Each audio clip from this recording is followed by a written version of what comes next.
என்ன சார், ஏன் நிறுத்த சொல்றீங்க? வேலை கரெக்டா தானே சார் போயிட்டு இருக்கு. இதுக்கு மேல கரெக்டா போகாது சார். நீங்க பெரிய இடத்துல இருக்கிறவங்க, நாங்க ஜவண்டு போனா நீங்கதே முடியும்னு தெம்பு கொடுத்து பேசணும். அதை விட்டுட்டு நாங்க முடியும்னு வேலை செய்யறப்போ நீங்க வந்து முடியாதுன்னு பேசுறீங்களே. என்ன பண்ணணும்? உங்க எல்லார் பக்கத்துல நின்னுகிட்டு உங்களை எல்லாம் பாராட்டி பாராட்டி தெம்பு கொடுக்க சொல்றியா? முட்டாள்தனமா பேசிட்டு இருக்க. இதான் எங்க வேலையா?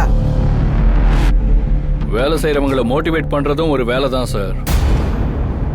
ஒரு 5 நிமிஷம் நின்னு பாருங்க சார். வேலை எவ்வளவு ஸ்பீடா நடக்குதுன்னு உங்களுக்கே தெரியும்.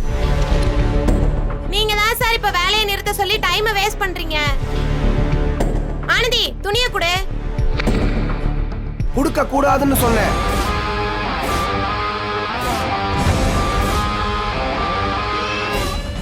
எதுக்கு சார் கொடுக்க வேணாம்னு சொல்றீங்க? உங்களுக்கெல்லாம் பதில் சொல்லணும்னு எனக்கு எந்த அவசியமும் இல்லை. இருக்கு சார், பதில் சொல்ல வேண்டிய பொறுப்பு உங்களுக்கு இருக்கு. நல்லா போயிட்டு இருக்கிற வேலையை நிறுத்தினா அது ப்ரொடக்ஷனை பாதிக்கும். ஒரு ப்ரொடக்ஷன் ஹெட்டா என்னால அதை அனுமதிக்க முடியாது. டேய், நீ நேத்து வரைக்கும் சூப்பர்வைசர் தான்.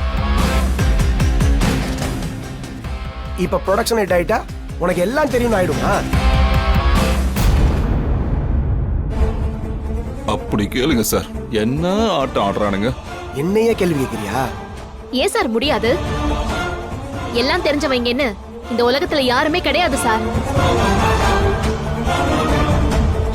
ஒரு கம்பெனில நல்லபடியா போயிட்டு இருக்கிற வேலைய முதலாளியே வந்து நிறுத்தினாலும் காரணம் என்னன்னு தொழிலாளி கிட்ட சொல்லிதே ஆகணும். எனக்கு வேலை ஸ்பீடா நடக்கிறது முக்கியம் இல்ல, ப்ராடக்டோட குவாலிட்டி தான் முக்கியம். குவாலிட்டியில் என்ன சார் குறை இருக்கு? ஆனந்தி, அந்த பீஸ் எடுத்து காட்ட அவர்கிட்ட. தேவையில்லை. இப்ப முடிச்ச பீஸ பத்தி எனக்கு கவலை இல்லை. அடுத்து ஆரம்பிக்க போறீங்க பாத்தீங்களா, அந்த பீஸ பத்தி நான் பேசுறேன்.